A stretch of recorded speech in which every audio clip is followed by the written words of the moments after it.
21 വാക്യത്തിൽ നിന്ന് തുടങ്ങി 20 വരെയുള്ള വാക്യങ്ങൾ ചിന്തിച്ചെന്ന് ഞാൻ തോന്നുന്നു. 2-ാം അധ്യായത്തിലേക്ക് കയറുന്നതിന് മുമ്പ് 21 വാക്യം കൂടെ ചിന്തിച്ച് 2-ാം അധ്യായത്തിലേക്ക് നമുക്ക് കയറാനായിട്ട് ആഗ്രഹിക്കുന്നു. റോമർ 1:21. അല്ലല്ലോ, അവർ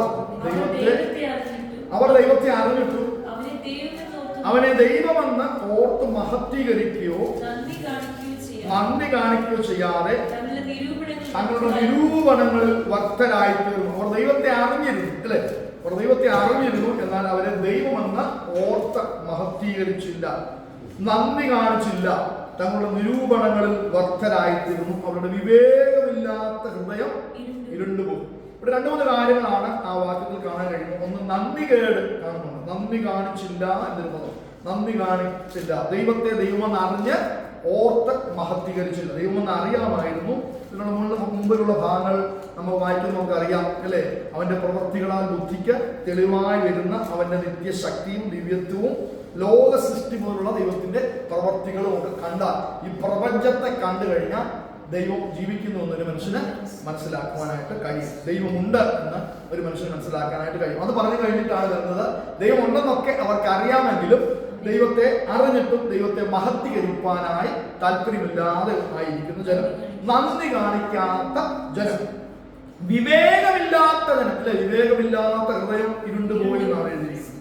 അപ്പോൾ നന്ദി കാണിക്കുന്നില്ല എന്നൊരു പദം കൂടെ നമുക്ക് കാണാൻ കഴിയുന്നുണ്ട്. അപ്പോസ്തലപ്രവൃത്തികൾ 17-ാം അധ്യായത്തിന്റെ 24 മുതൽ 28 വരെയുള്ള വാക്യങ്ങളിലേക്ക് നമുക്ക് കടന്നു വരാം. അപ്പോസ്തലപ്രവൃത്തികൾ 17-ാം അധ്യായത്തിന് 24 മുതൽ 28 വരെ. ലോകവും അതിലുള്ളതൊക്കെ ഉണ്ടാക്കിയ ദൈവം സ്വർഗത്തിനും ഭൂമിക്കും നാഥനാകുന്നുണ്ട്. അപ്പോൾ ലോകം ഉണ്ടാക്കിയത് ആരാണ്?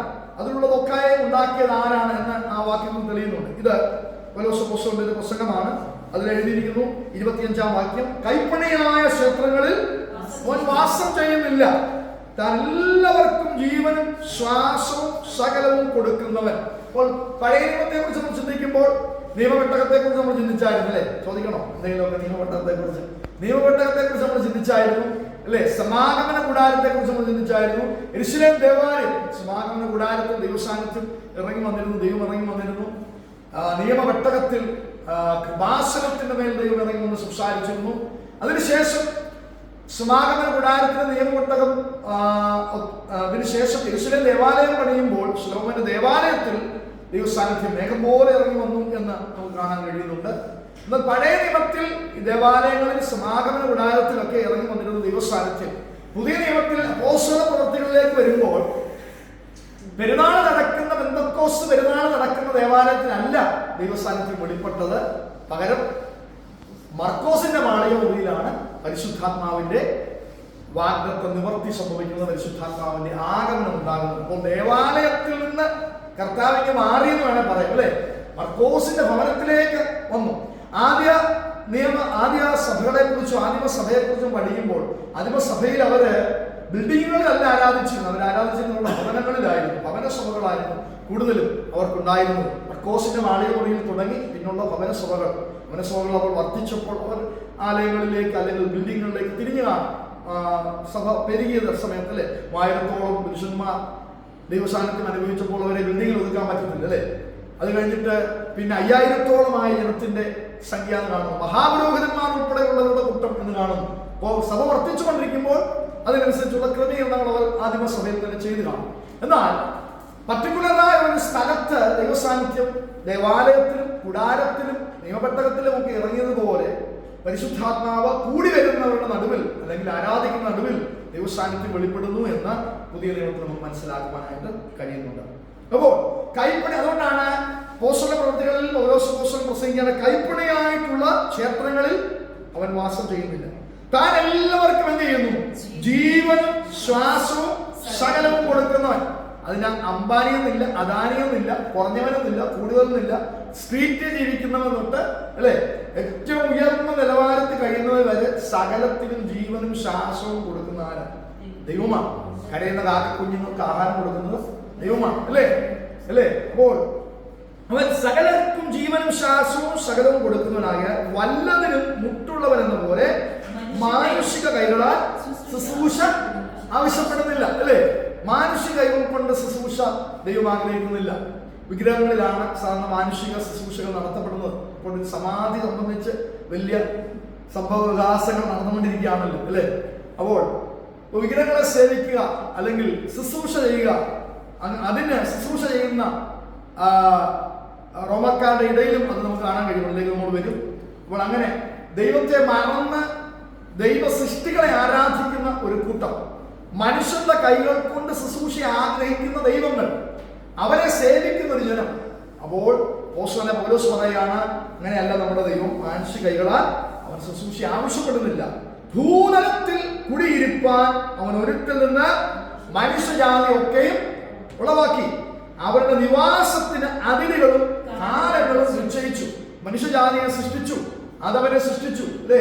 അവന്റെ മേൽ ആത്മാവിനെ പകർന്നു, അവന്റെ മേൽ ശ്വാസത്തെ ഊതി. ആ ജനം വർദ്ധിച്ചു, ചിതറിപ്പാർത്തു ജനം അല്ലേ. ബാബേൽ ഗോപുരം പണിയുന്ന സമയത്ത് ഭാഷ ദൈവം കലക്കിക്കളഞ്ഞു. ദൈവം ഭാഷയെ കലക്കി, ജനം ചിതറിപ്പോയി പല ഭാഗങ്ങളിലായി. അവരുടെ നിവാസത്തിനെല്ലാം അതിരുകളും കാലങ്ങളും ദൈവം നിശ്ചയിച്ചു. എന്തുകൊണ്ടാണ് ദൈവം മനുഷ്യനെ സൃഷ്ടിച്ചത്?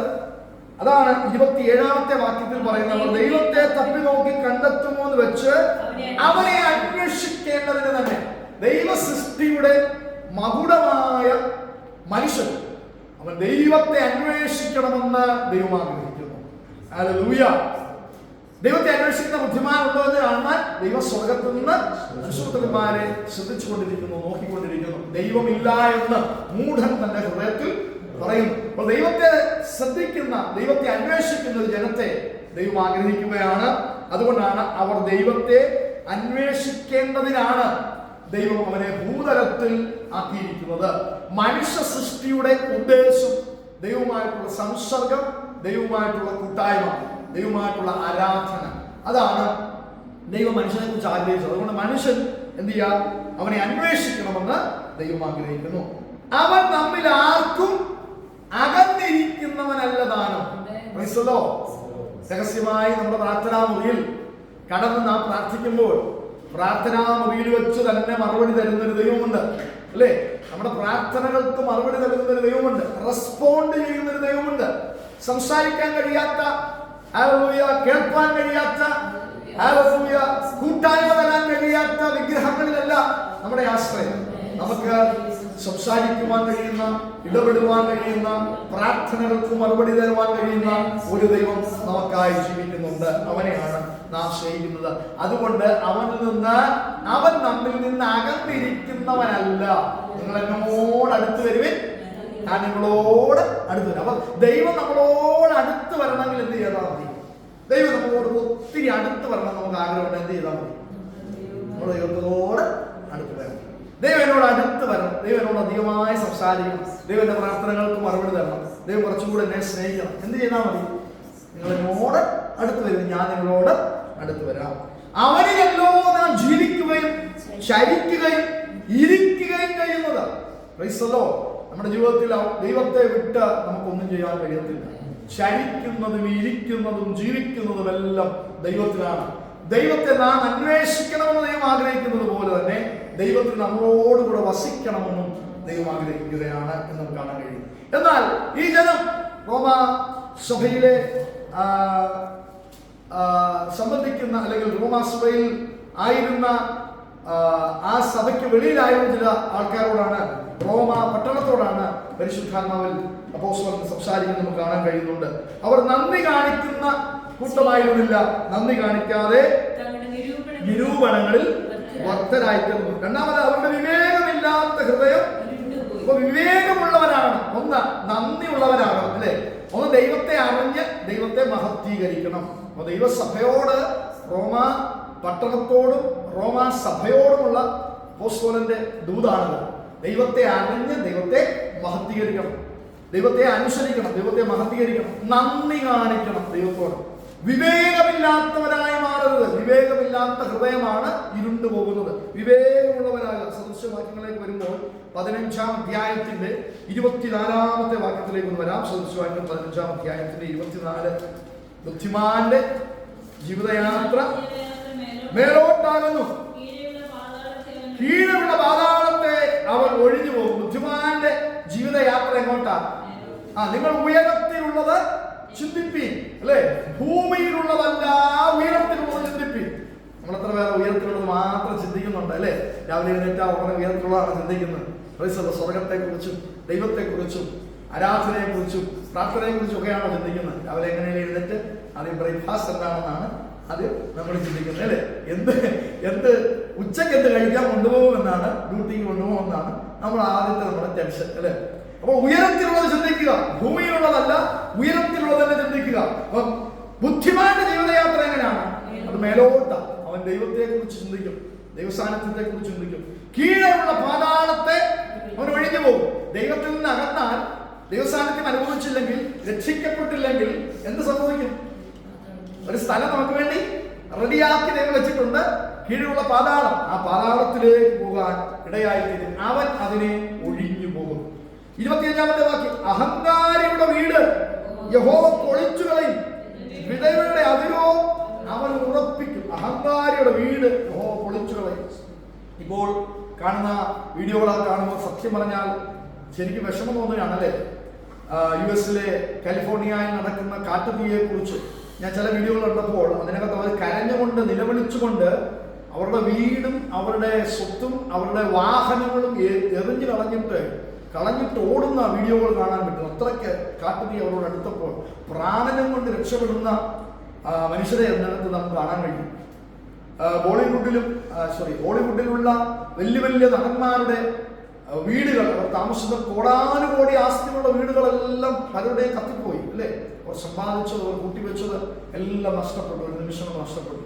ഒറ്റ കാട്ടുതീ, അല്ലേ? പടർന്ന ഒരു കാട്ടുതീ നിമിത്തം എല്ലാം ഇല്ലാതായി. അപ്പോൾ ദൈവം വിചാരിച്ചാൽ പൊളിച്ചു കളയാനും പറ്റും, അല്ലേ? എല്ലാം നഷ്ടപ്പെടുത്താനും പറ്റും. എല്ലാം നമുക്ക് തരുന്നവരും എല്ലാം നഷ്ടപ്പെടുത്തി കളയുവാൻ അനുവദിക്കുന്നവരും ദൈവമാണ്, അല്ലേ? അപ്പോൾ എന്നും സംഭവിക്കാവുന്ന ഒരു ലോകത്താണ് നാം ജീവിക്കുന്നത്. ഒരു സുനാമി വന്നാൽ, ഒരു ഭൂകമ്പം വന്നാൽ, ഒരു കാട്ടുതീ വന്നാൽ, ഒരു വെള്ളപ്പൊക്കം വന്നാൽ, അല്ലേ? കഴിഞ്ഞ പ്രാവശ്യം വെള്ളപ്പൊക്കം വന്നു, നമ്മുടെ അവസ്ഥ എന്തായിരുന്നു? ഒരുപാട് ആളുകൾ ഒലിച്ചുപോയി, അല്ലേ? അനേക ബുദ്ധിമുട്ടിലായി. ഒരു വെള്ളപ്പൊക്കം വന്നാൽ, ഒരു സുനാമി വന്നാൽ, ഒരു ഡാം പൊട്ടിയാൽ, അല്ലേ? എല്ലാം ഒരു നിമിഷം കൊണ്ട് അസ്തമിക്കാവുന്ന, നമ്മൾ കൂട്ടിവെച്ചതും നമ്മൾ സ്വരൂപിച്ചതും, അത് വീടായിക്കൊള്ളട്ടെ, കാറായിക്കൊള്ളട്ടെ, ബാങ്ക് ബാലൻസ് ആയിക്കൊള്ളട്ടെ, എല്ലാം ഒരു നിമിഷം കൊണ്ട് തീരുവാനിടയായി. പൊളിച്ചു കളയാനും യഹോവയ്ക്ക് കഴിയും. യഹോവ പൊളിച്ചു കളയും. വിധവയുടെ അതിരോ അവൻ ഉറപ്പിക്കും. എന്നാൽ ഒന്നുമില്ലാത്ത, ഒരു സാഹചര്യമില്ലാത്ത അനുഭവത്തിലാണെങ്കിൽ പോലും നമ്മെ സംരക്ഷിക്കുവാനും പ്രൊട്ടക്ട് ചെയ്യുവാനും ദൈവത്തിന് കഴിയുമെന്ന് ദൈവജനത്തിൽ നമുക്ക് മനസ്സിലാക്കും. 33-ാമത്തെ വാക്യം, യഹോവഭക്തി ജ്ഞാനോപദേശമാകുന്നു, മാനത്തിന് വിനയം മുന്നോടിയാകുന്നു. മാനത്തിന് വിനയം മുന്നോടിയാകുന്നു. അപ്പം നല്ല മാന്യത ലഭിക്കണമെങ്കിൽ എന്ത് ചെയ്താൽ മതി? നല്ല വിനയമുള്ളവരായ മതിയല്ലേ? മാനത്തിന് വിനയം മുന്നോടിയാകുന്നു. യോബിന്റെ പുസ്തകത്തിലേക്ക് നമുക്ക് വരാം. യോബിന്റെ പുസ്തകം 28-ാമത്തെ വാക്യം, കർത്താവിനോടുള്ള ഭക്തി തന്നെ ജ്ഞാനം, അവ വിവേകമുള്ളവരായി മാറുക. പ്രാർത്ഥന, ആരാധന, ദൈവസാന്നിധ്യം അനുഭവിക്കുക എന്നതിനേക്കാൾ വിവേകമൂടെ ഉള്ളവരായി മാറുവാൻ ദൈവം നമ്മെ കുറിച്ച് ആഗ്രഹിക്കുന്നു. നന്ദിയുള്ളവരായി തീരണം. എന്തൊക്കെ പഠിച്ചു? ദൈവത്തെ ഭക്തീകരിക്കണം, നന്ദിയുള്ളവരായി തീരണം, അല്ലേ? ദൈവസാന്നിധ്യം അന്വേഷിക്കണം, ദൈവത്തോട് അടുത്ത് ചെല്ലണം, മാത്രമല്ല വിവേകമുള്ളവരായി മാറണം. അതുകൊണ്ട് ദോഷം അകന്ന് നടക്കുന്നത് തന്നെ വിവേകം, അല്ലേ? ദോഷം വിട്ട് അകലുന്നതാണ് വിവേകം. Price the Lord. ഇനിയും ഈ റോമാ പട്ടണത്തിൽ ഏറ്റവും കൂടുതൽ ഉണ്ടായിരുന്നത് വിഗ്രഹാരാധനയായിരുന്നു. വിഗ്രഹാരാധനയും കൂടെ നിറഞ്ഞ ഒരു പട്ടണമായിരുന്നു റോമാ പട്ടണം. താഴെ നമ്മൾ പഠിക്കുമ്പോൾ മനസ്സിലാകും. 2 തെസ്സലോനിക്കർ 2-ാം അധ്യായത്തിന്റെ 10 മുതൽ 12 വരെയുള്ള വാക്യങ്ങൾ നമുക്ക് വായിക്കാം.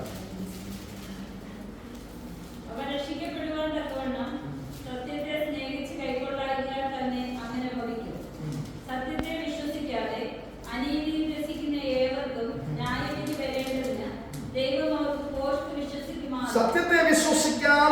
രസിക്കുന്ന ഏവർക്കും ന്യായവിധി വരേണ്ടത്. 24 തൊട്ടുള്ള റോമക്കെഴുതിയ ലേഖനത്തിലേക്ക് നാം തിരിച്ചു വരുമ്പോൾ അവിടെ 24 തൊട്ടുള്ള വാക്യങ്ങൾ താഴോട്ട് വായിക്കുമ്പോൾ 24, 25, 26, 27 വാക്യങ്ങളെല്ലാം അസന്മാർഗികമായി നടന്ന ഒരു കൂട്ടത്തെ നമുക്ക് അവിടെ കാണാൻ കഴിയുന്നുണ്ട്.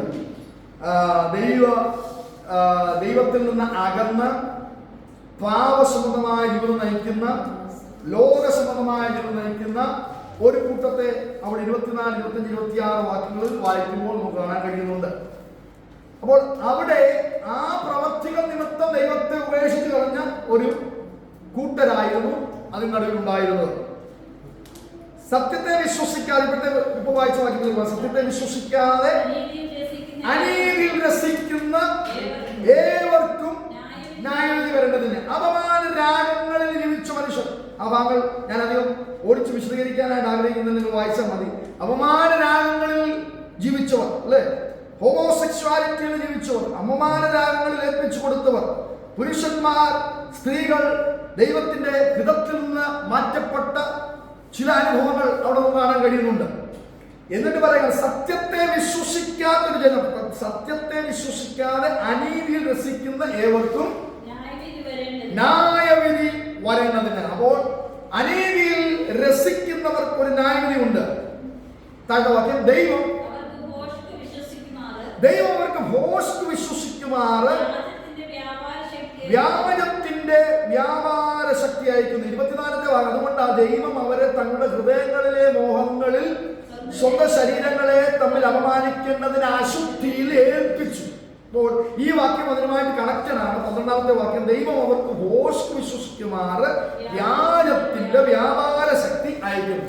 അതായത് ദൈവ സാന്നിധ്യത്തോട് നാം ചേർന്ന് ജീവിക്കുന്നില്ല എങ്കിൽ ദൈവത്തിൽ നിന്ന് പതിയെ പതിയെ ദോഷങ്ങളിൽ ഇടപെട്ട് അകന്നു പോകുന്നെങ്കിൽ ദോഷങ്ങൾ ചെയ്തുകൊണ്ട് തന്നെ ഇരിക്കാൻ തക്കവണ്ണം ഒരു വ്യാപാര ശക്തി നമ്മുടെ മേൽ വരും. അതാണ് ദൈവം അവർക്ക് ഭോഷ്ക് വിശ്വസിക്കുമാറ് വ്യാജത്തിന്റെ വ്യാപാര ശക്തി അയക്കുന്നു. ഹല്ലേലൂയ.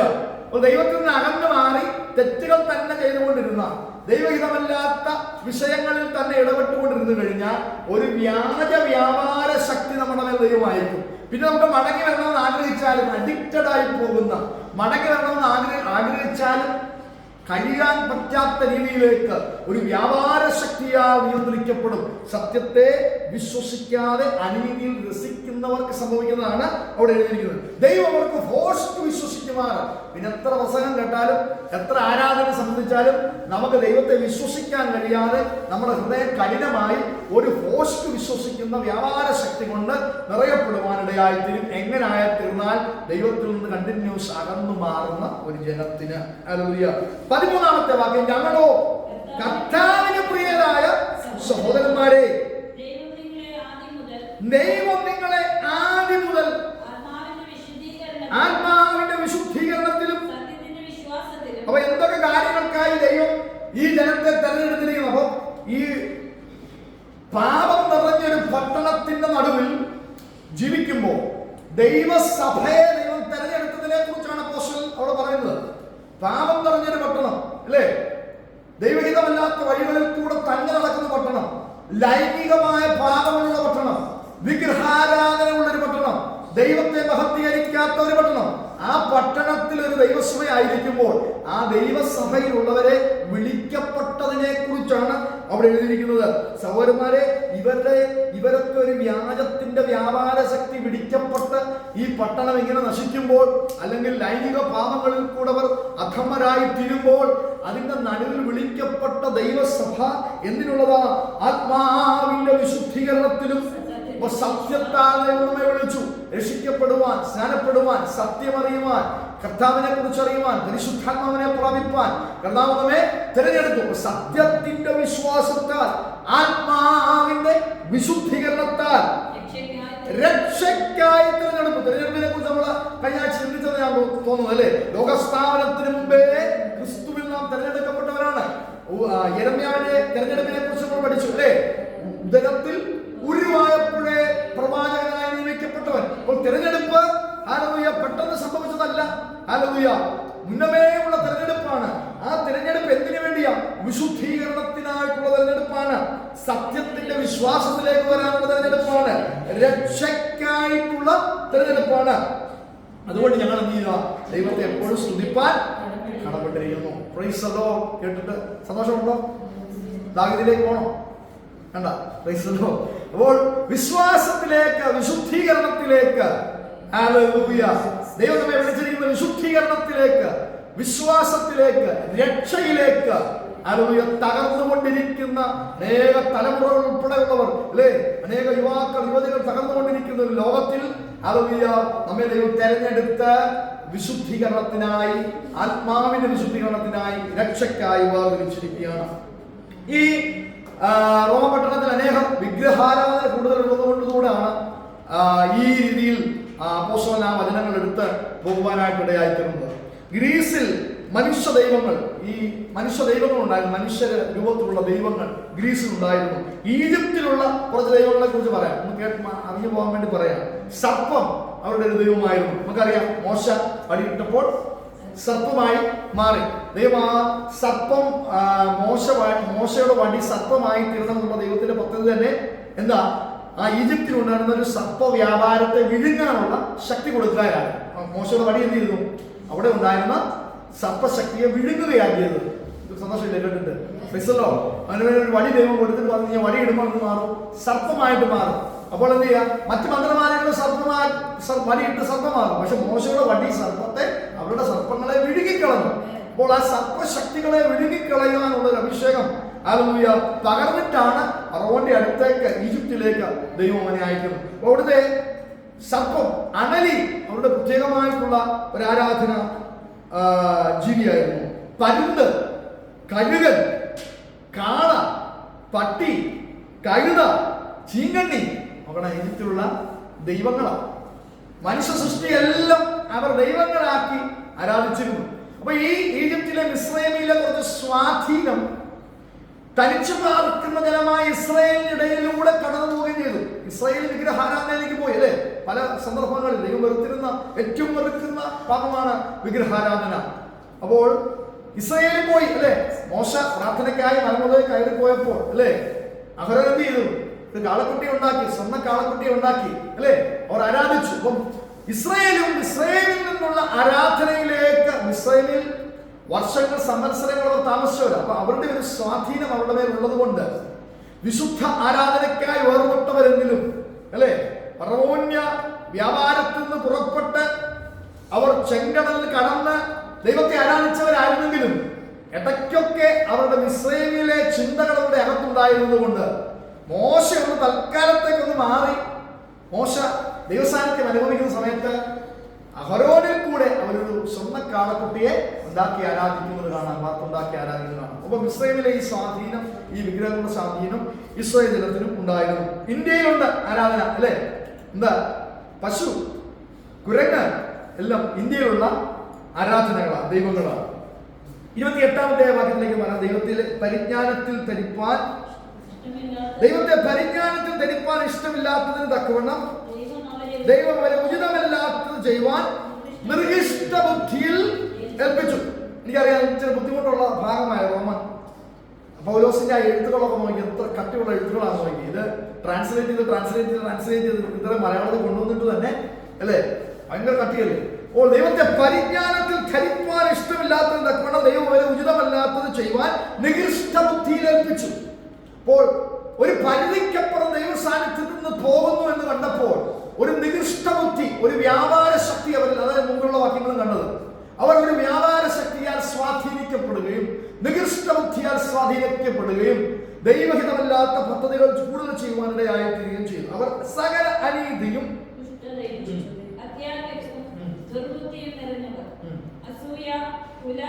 അപ്പോൾ ഈ പട്ടണത്തിൽ വ്യാപരിച്ചിരുന്ന ഈ അശുദ്ധതകൾ, റോമ പട്ടണത്തിൽ വ്യാപരിച്ചിരുന്ന ഇസ്രായേലിന്റെ പിന്തുടർച്ചയായിട്ടുള്ള വിഗ്രഹാരാധനകൾ, ലൈംഗിക പാപങ്ങൾ, ദൈവഹിതമല്ലാത്ത വഴികൾ ഇതിനകത്തൂടെ പതിക്കെ കയറി സഭയ്ക്കകത്തൂടെ. കാരണം ഈ പട്ടണത്തിൽ ഉള്ളവരുടെ വേർതിരിക്കപ്പെട്ട ഒരു കൂട്ടമാണല്ലോ ദൈവസഭ എന്ന് പറയുന്നത്. അപ്പൊ ഈ ദൈവസഭയ്ക്കകത്തും ഈ രീതിയിലുള്ള പാപ സ്വഭാവങ്ങൾ കടന്നു കയറുന്നതുകൊണ്ട് അതിനെ ശാസിച്ചുകൊണ്ടുകൂടാണ് ഈ ലേഖനം അപ്പോസ്തലനായ പൗലോസ് എഴുതുന്നത്. അവർ സകല അനീതിയും, ഏകദേശം 21 പാപങ്ങളെ കുറിച്ച് ഈ 1-ാം അധ്യായത്തിൽ താഴോട്ട് നമ്മൾ പഠിക്കുമ്പോൾ നമുക്ക് കാണാൻ കഴിയുന്നുണ്ട്. ഇവിടെ കുറച്ച് ലിസ്റ്റുകൾ പറയുന്നുണ്ട് അല്ലെ. അവർ സകല അനീതി, ദുഷ്ടത, അത്യാഗ്രഹം, ദുർബുദ്ധി, ഇതൊന്നും ഇല്ലാത്തതൊന്നും സ്വതം ചെയ്തോ? ഇതിലുണ്ടോ? ദുഷ്ടത, അനീതി, അത്യാഗ്രഹം, ദുർബുദ്ധി, അല്ലെ, അസൂയ, കുല, പിണക്കം. കൊലയൊന്നും ചെയ്യുന്നില്ലെങ്കിലും അല്ലേ,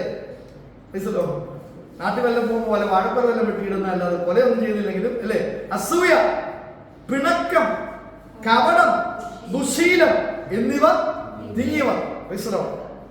ആരത് കരപിടിച്ചാൽ ആരാധിക്കാൻ പറ്റുമോ? പറ്റുന്നില്ല. ആരതിയ. അപ്പോൾ ആ പറഞ്ഞ റോമക്കെഴുതിയ ലേഖനം വിശുദ്ധീകരണത്തെ കുറിച്ച് നമ്മളിലേക്ക് തിരിഞ്ഞു നോക്കുന്ന, അപ്പൊ നമ്മുടെ ജീവിതത്തിൽ സഭയിൽ ഈ കുറവുകൾ ഉണ്ടെങ്കിൽ റോമാ സഭയോട് സംസാരിക്കുന്ന ദൂതുകൾ നമ്മുടെ സഭയ്ക്ക് സംസാരിക്കുന്ന ദൂതുകളാണ്. പരിശുദ്ധാത്മാവിന്റെ ശബ്ദങ്ങൾക്ക് കോട്ടമില്ല. അതുകൊണ്ട് നമ്മുടെ ജീവിതത്തിലും അസൂയ ഉണ്ടെങ്കിൽ, കൊലയുണ്ടെങ്കിൽ, പിണക്കമുണ്ടെങ്കിൽ, കപടമുണ്ടെങ്കിൽ, ദുശീലമുണ്ടെങ്കിൽ മാറ്റുവാൻ ദൈവം ആഗ്രഹിക്കുന്നു.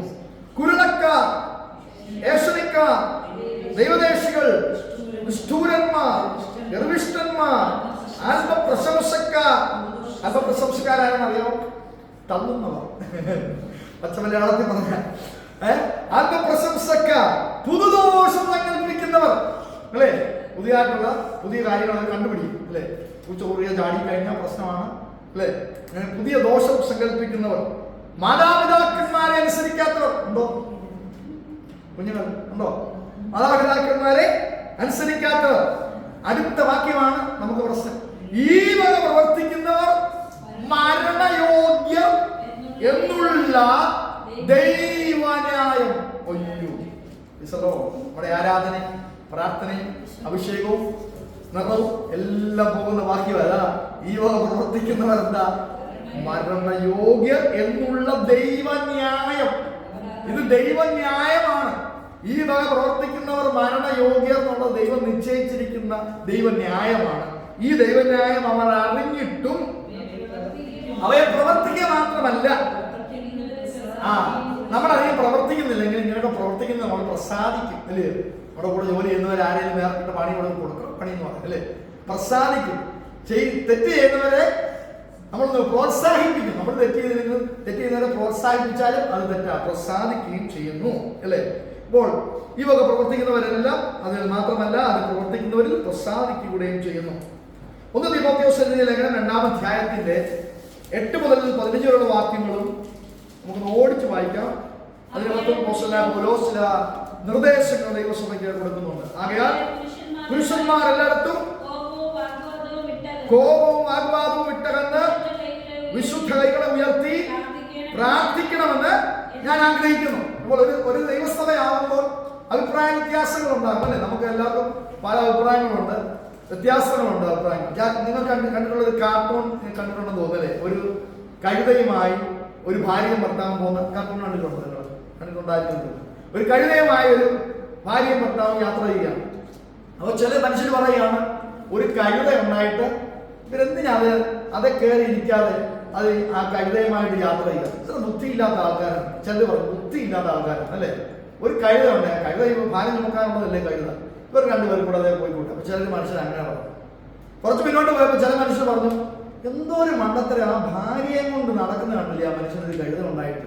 ആ ഭാര്യയെ കയറ്റി ഇരുത്തിയിട്ട് ആ കഴുതയുമായിട്ട് നടന്നുകൊണ്ടേ. ആ ഭാര്യയുടെ സ്നേഹമില്ലാത്ത മനുഷ്യനായി മനുഷ്യൻ. ഭാര്യയെ കഴുതയെ കയറ്റി ഇരുത്തിട്ട് അവരെ പ്രൊട്ടക്ട് ചെയ്തിട്ട് നടക്കണം. അങ്ങനെ ഭാര്യയെ കഴുതപ്പുറത്ത് കയറ്റി നടന്നപ്പോൾ അടുത്ത ജംഗ്ഷൻ നമ്മൾ അടുത്ത കൂട്ടിൽ നിൽക്കുന്നു. ഈ മനുഷ്യൻ ഒരു പെൺകോങ്ങനാണ്. ഒരു കഴുത ഉണ്ടായിട്ട് അയാൾ ഭാര്യയെ കയറ്റി ഇരുത്തിയിട്ട് നടക്കുക. ഇയൊക്കെ കയറി അതിലിരുന്നിട്ട് ഭാര്യ നടത്തിക്കൂടും. പിന്നെ മുന്നോട്ട് പോയപ്പോൾ അടുത്ത ആൾക്കാർ പറയുകയാണെ, ഇവർക്ക് 2 പേരും കൂടെ ഇതിനകത്ത് മുകളിലിരുന്ന് യാത്ര ചെയ്തൂടെ. ഒരാൾ നടക്കുന്നു, ഒരാൾ നടക്കാതിരിക്കും. അപ്പം പല മനുഷ്യരാകും, പല അഭിപ്രായങ്ങളും ഉണ്ടാകും, വ്യത്യാസങ്ങളും ഉണ്ടാകും.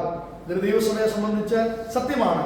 എന്നാൽ പുരുഷന്മാരോടുള്ള അപ്പോസ്തലനായ പൗലോസ് പരിശുദ്ധാത്മാവിൽ എഴുതിയിരിക്കുന്ന ദൂതാണ്, എല്ലായിടത്തും കോപവും വാഗ്വാദവും വിട്ടകന്ന് വിശുദ്ധ കൈകളെ ഉയർത്തി പ്രാർത്ഥിക്കണം. അപ്പോൾ അഭിപ്രായ വ്യത്യാസങ്ങൾ ഉണ്ടാകും. നമുക്ക് പല മാതാപിതാക്കളാൽ ജനിച്ചു വളർത്തപ്പെട്ട, പല ദേശത്ത് ജീവിച്ച് വളർന്ന്, കേരളത്തിലാണെങ്കിലും പല ഡിസ്ട്രിക്റ്റുകളിൽ താമസിച്ച് വളർന്നു വന്നവരാണ്. അപ്പൊ കേരളത്തിനകത്ത് തന്നെ പല ഇടങ്ങളിലെ കൾച്ചർ വ്യത്യാസങ്ങളുണ്ട്, അല്ലെ, ഭക്ഷണ വ്യത്യാസങ്ങളുണ്ട്. അപ്പോൾ അഭിപ്രായ വ്യത്യാസങ്ങൾ ഉണ്ടാകും. എന്നാൽ കോപത്തിലേക്ക് അത് നയിക്കപ്പെടരുത്. വാഗ്വാദത്തിലേക്ക് നയിക്കപ്പെടരുത്. വിശുദ്ധ കൈകളെ ഉയർത്തി പ്രാർത്ഥിക്കണം. താഴെ വായിച്ചു. അതുകൊണ്ട് പുരുഷന്മാരുടെ കാര്യം പറഞ്ഞ് നിങ്ങൾ സന്തോഷിച്ചിരിക്കും എല്ലാവരും. താഴോട്ട് വായിക്കാം. അതുകൊണ്ട് സ്ത്രീകളും യോഗ്യമായ വസ്ത്രം ധരിച്ച് ലജ്ജാശീലത്തോടും സുബോധത്തോടും കൂടെ തങ്ങളെ അലങ്കരിക്കണം. എക്സ്പ്ലെയിൻ ചെയ്യേണ്ടായാലും ഒറ്റ വാക്യത്തിനകത്ത് നിങ്ങൾക്ക് സകലം മനസ്സിലായെങ്കിൽ മനസ്സിലായി അല്ലേ? യോഗ്യമായ വസ്ത്രം ധരിച്ച് ലജ്ജാശീലമുള്ളവരായിരിക്കണം. സുബോധം, പിന്നിയ തലമുടി, പൊന്ന്, മുത്ത്, വിലയേറിയ വസ്ത്രം.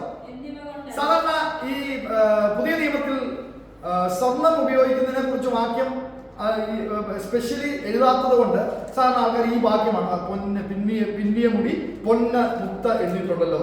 ആക്ച്വലി ഈ ദൈവസഭയിൽ പിന്നിയ മുടി യൂസ് ചെയ്തിരുന്ന സഹോദരിമാരുണ്ടായിരുന്നു. നിങ്ങൾക്ക് ആർക്കും താല്പര്യമുണ്ടോ?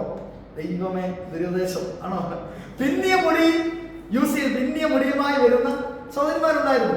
പൊന്ന് ഉപയോഗിക്കുന്ന സഹോദരിമാരുണ്ടായിരുന്നു. മുത്തിടുന്ന സഹോദരിമാരുണ്ടായിരുന്നു. അപ്പോൾ അവരോട് ചേർന്ന് അപ്പോസ്തലൻ പറയാണ്, നിങ്ങളുടെ പിന്നിയ തലമുടി, പൊന്ന്, മുത്ത്. ഇതൊന്നും നാളെ ഇട്ടുകൊണ്ട് വരാൻ വേണ്ടിയല്ല ഞാൻ നിങ്ങളോട് പറയുന്നത്. ആ സഭയിലെ കാര്യം പറഞ്ഞതേ ഉള്ളൂ. നാളെ പിന്നിയ മുടി, മുത്തും പൊന്നും ഒന്നും ഇട്ടുകൊണ്ട് വരില്ല. അതിനല്ല ദൂത് തിരിച്ചാണ് ദൂത്. ആ സഭയിൽ അങ്ങനെ ചെയ്തിരുന്നു. അതുകൊണ്ട് വിലയേറിയ വസ്ത്രം, അത് പിന്നെ നമ്മൾ ഫോളോ ചെയ്യുന്നല്ലേ. വിലയേറിയ വസ്ത്രം എന്നിവകൊണ്ടല്ല, ദൈവഭക്തിയെ സ്വീകരിക്കുന്ന സ്ത്രീകൾക്ക് ഉചിതമാവണ്ണം സൽപ്രവർത്തികൾ കൊണ്ടത്രേ അലങ്കരിക്കുന്നത്. അപ്പോൾ നിങ്ങളുടെ അലങ്കാരം സൽപ്രവർത്തികളായിരിക്കണം. താഴോട്ട് വായിച്ചു. സ്ത്രീ മൗനമായിരുന്ന പൂർണ്ണാനുസരണത്തോടുകൂടെ പഠിക്കട്ടെ. 12 മൗനമായിരിക്കാനല്ലാതെ ഉപദേശിപ്പാനോ പുരുഷന്റെ മേൽ അധികാരം നടത്തുവാനോ ഞാൻ സ്ത്രീയെ അനുവദിക്കുന്നില്ല. ഈ ദൈവസഭയിൽ ഇങ്ങനെ അപ്പോസ്തലൻ പൗലോസ് ഈ സഭയോട് എഴുതാനുള്ള കാരണം എന്ന് പറഞ്ഞാൽ, ആ കാലഘട്ടത്തിൽ ഈ സഭയെ നിയന്ത്രിക്കുന്ന തരത്തിലേക്ക് ഉപദേശം എന്ന് പറയുമ്പോൾ ദൈവനെ ശുശ്രൂഷിക്കുന്നതിനെ കുറിച്ചല്ല ഇവിടെ എഴുതിയിരിക്കുന്നത്. സൗരമാർ ദൈവനെ ശുശ്രൂഷിക്കാം, ആ ഉപദേശത്തെ കുറിച്ചല്ല ഇവിടെ എഴുതിയിരിക്കുന്നത്. അപ്പോൾ സഭയെ നിയന്ത്രിക്കുന്ന, കൺട്രോൾ ചെയ്യുന്ന, സഭയിലുള്ള കാര്യങ്ങൾക്ക് ഉപദേശം നൽകുന്ന രീതിയിൽ ഉപദേശിക്കാനുള്ള ഒരു ക്രമീകരണം ആ സഭയിലെ ആ സ്ത്രീകൾക്കുണ്ടായിരുന്നു. അതുകൊണ്ടാണ് അപ്പോസ്തലൻ നിങ്ങൾ പുരുഷന്റെ മേൽ അധികാരം നടത്താൻ നിങ്ങൾക്ക് അനുവദിക്കുന്നില്ല എന്ന് പറഞ്ഞത്. എന്തുകൊണ്ടാ കാര്യം? ആ കാരണം കൂടെ താഴെ എഴുതിയിട്ടുണ്ട്. ആദമാണ് ആദ്യം നിർമ്മിക്കപ്പെട്ടത്, നിങ്ങളല്ല. സ്തോത്രം ചെയ്തേ, സഹോദരന്മാരെന്ന് സ്തോത്രം ചെയ്തേ. ആദാമിനെയാണ് ദൈവം ആദ്യം സൃഷ്ടിച്ചത്. ഈക്വാലിറ്റിയെ കുറിച്ചൊക്കെ പറയുന്ന ലോകം, സമയം കഴിഞ്ഞില്ല, ഈക്വാലിറ്റിയെ കുറിച്ചൊക്കെ പറയുന്ന ലോകം, ഞങ്ങൾ പുരുഷന്മാരെ പോലെ ഞങ്ങൾ സ്ത്രീകളെന്നൊക്കെ പറയുന്ന ഒരു ലോകത്താണ് നമ്മൾ ജീവിക്കുന്നത്. പക്ഷെ ദൈവത്തിന്റെ വ്യവസ്ഥ പ്രകാരം ഹല്ലേലൂയ, ഒരു ഗ്രഹനാഥന് അല്ലെങ്കിൽ ഒരു പുരുഷന് പ്രാധാന്യം ദൈവം കൊടുക്കുന്നുണ്ട്. ദൈവസഭയുടെ തല ക്രിസ്തുവാണ്. നാം അവന്റെ ശരീരവും അവയവങ്ങളുമാണ്. ദൈവസഭ അവയവമാണ്. ക്രിസ്തു ദൈവസഭയുടെ തലയാണ്. അതുപോലെ ഒരു കുടുംബത്തിന്റെ തല ആരാ? പറയാൻ പറ്റുന്നുണ്ടല്ലേ? കുടുംബത്തിന്റെ തല ആരാ? അപ്പനാണ്, പുരുഷനാണ് അല്ലേ? Price the Lord. അപ്പൊ അവനാണ് തല. മറ്റേ സഭയുടെ ശരീരഭാഗങ്ങൾ പോലെ മറ്റുള്ള എല്ലാം എന്താണ്? ഭാഗങ്ങളാണ്. അപ്പോൾ അതുകൊണ്ടാണ് ദൈവം ആദ്യം സൃഷ്ടിച്ചത് ആരെയാണ്? അവയല്ല. ആദ്യം ദൈവം സൃഷ്ടിച്ചത് ആദാമിനെയാണ്. പ്രയോറിറ്റി പുരുഷനാണ് ദൈവം കൊടുത്തത്. പുരുഷനെയാണ് ദൈവം സൃഷ്ടിച്ചത്. പിന്നെ ഹവ്വ. എഴുതിയിരിക്കുന്നതിന് ശ്രദ്ധിച്ചിട്ടില്ലേ? പിന്നെ വേണമെങ്കിൽ മതിയായിരുന്നു അല്ലേ? ആദാമിനെ ആ സ്ത്രീ വിരുദ്ധത പ്രസംഗിച്ചതുകൊണ്ട് നിങ്ങൾ പറയില്ല. പിന്നെ ആദാമിനെ സൃഷ്ടിച്ചപ്പോൾ ചിലപ്പോൾ ദൈവത്തിന്റെ മനസ്സിൽ ഹവ്വയെ കുറിച്ചുള്ള പ്ലാൻ ഇല്ലായിരുന്നാണ്. എനിക്കറിയത്തില്ല, ദൈവത്തിന്റെ പ്ലാൻ ഉണ്ടായിരുന്നതാണ്. ആദമിന് തുണ വേണമെന്ന് ദൈവം ആഗ്രഹിച്ചപ്പോൾ അവനെ ഉറക്കി കിടത്തിയിട്ട് അല്ലേ എന്ത് ഊരിയെടുത്തേ? ബെൽറ്റോ ഭാര്യയല്ലേ ഊരിയെടുത്തിട്ട് ഹവ്വയെ നിർമ്മിച്ചു. അപ്പോൾ ആദം സൃഷ്ടിക്കപ്പെട്ടു. പിന്നെ എന്നൊരു പദം എഴുതിയിരിക്കുക. പിന്നെ ഹവ്വ. നിങ്ങളെ താഴ്ത്തിക്കെട്ടാനല്ല ആ ദൂത്, ഞാൻ എഴുതിയതല്ല. അപ്പോസ്തലനായ പൗലോസ് താഴ്ത്തിക്കെട്ടാൻ വേണ്ടി എഴുതിയതല്ല. ആ പ്രയോറിറ്റി അല്ലെ, പുരുഷനുള്ള പ്രയോറിറ്റി കാണിച്ചു. ആദാമല്ല. ഇനി വഞ്ചിക്കപ്പെട്ടതിന്റെ കൂട്ടത്തിൽ ആരാണ്? ഞങ്ങളല്ല. അപ്പോ ആദാമിനെ എവിടെയാക്കി? ഏതാൻ തോട്ടത്തിൽ ആക്കി. നിങ്ങൾക്ക് ഇഷ്ടമുള്ള ഫലങ്ങളെല്ലാം പറിച്ച് കഴിച്ചോ അല്ലേ? എന്ത് മാത്രം കഴിക്കരുത്? നന്മ തിന്മകൾ രണ്ട് വൃക്ഷങ്ങൾ ഉണ്ടായിരുന്നു. അവിടെ എന്തൊക്കെയായിരുന്നു? ജീവവൃക്ഷവും നന്മതിന്മകളെ കുറിച്ചും. അപ്പൊ നന്മതിന്മകളെ കുറിച്ചുള്ള ഫലത്തെ നിങ്ങൾ സ്പർശിക്കരുത്, അല്ലേ? സ്പർശിക്കരുതല്ല, ഫലം കഴിക്കരുത് എന്ന് കർത്താവ് പറഞ്ഞിരുന്നു. എന്നാൽ അത് ആദ്യം വഞ്ചിക്കപ്പെട്ട് ലംഘനത്തിൽ അകപ്പെട്ടതാരാണ്? സ്ത്രീയാണ്. ഓക്കെ.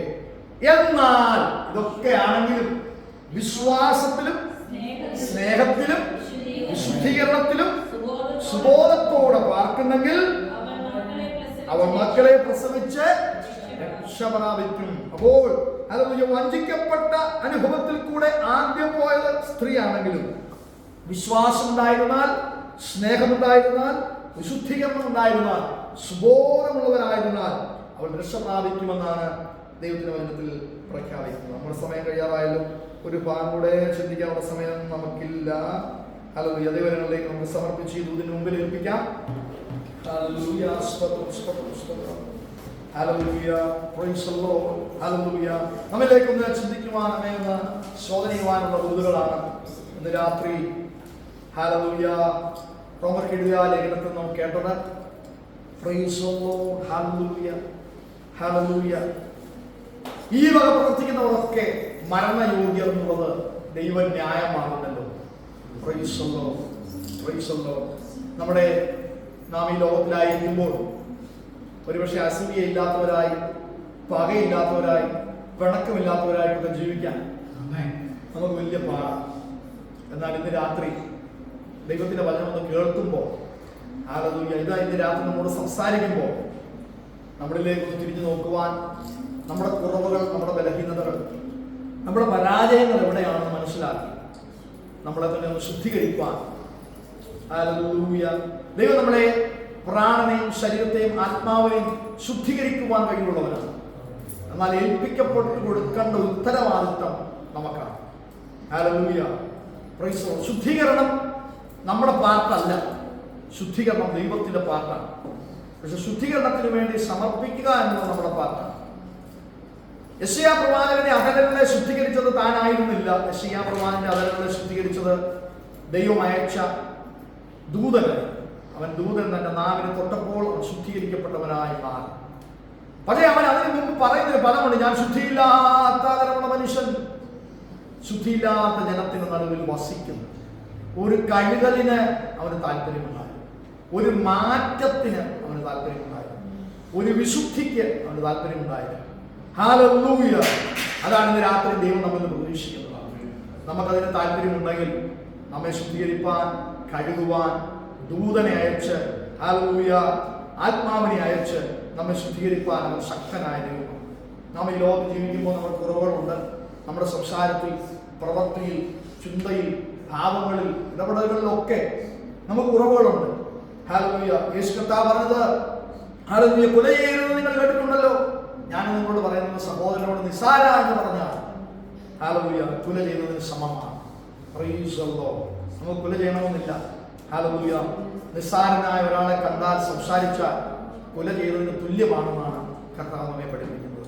അതുകൊണ്ട് ഇന്ന് രാത്രി കേട്ടുവാൻ നമ്മെ സമർപ്പിക്കാം. നമ്മുടെ ജീവിതത്തിലെ കുറവുകൾ, ബലഹീനതകൾ, പരാജയങ്ങളൊക്കെ ദൈവരങ്ങളിലേക്ക് ഏൽപ്പിക്കാം. ഒരുപക്ഷെ സംസാരത്തിൽ, പ്രവൃത്തിയിൽ, ചിന്തയിൽ, ഇടപെടലുകളിൽ ഒക്കെ വീഴ്ചകൾ സംഭവിക്കുന്നവരാണ് നമ്മൾ ഈ ലോകത്തിലാണ് കഴിയുന്നത്. ഹല്ലേലൂയ. എന്നാൽ ഇന്ന് രാത്രി കർത്താവിന്റെ രക്തത്താൽ ഒന്ന് കഴുകപ്പെടുവാൻ, ശുദ്ധീകരിക്കപ്പെടുവാൻ ഈ കേട്ട വചനത്തിന് മുമ്പിൽ നമ്മെ ഒന്ന് സമർപ്പിച്ച്, ഹല്ലേലൂയ, അതിനായി ഒന്ന് ശ്രമിപ്പാൻ ദൈവരങ്ങളിലേക്ക് നമുക്ക് ഏൽപ്പിക്കപ്പെടാം. ഹല്ലേലൂയ. റോമർക്ക് എഴുതിയ ലേഖനത്തിൽ, ഹല്ലേലൂയ, റോമാ സഭയോട് പരിശുദ്ധാത്മാവ് സംസാരിക്കുകയാണ്. ഹല്ലേലൂയ. വെളിയിൽ അനവധി വിഷയങ്ങളുണ്ട്, വെളിയിൽ അനവധി മാലിന്യങ്ങളുണ്ട്. ഈ പട്ടണത്തിൽ വിഗ്രഹാരാധനയുണ്ട്, ഈ പട്ടണത്തിൽ അപമാന രാഗങ്ങളിൽ ജീവിക്കുന്നവരുണ്ട്, ഈ പട്ടണത്തിൽ ലോക സംബന്ധമായ ജീവിതം നയിക്കുന്നവരുണ്ട്. എന്നാൽ ദൈവസഭയുടെ അകത്ത് ഇതൊന്നും പ്രവേശിക്കാതെ നിങ്ങൾ സൂക്ഷിക്കണം.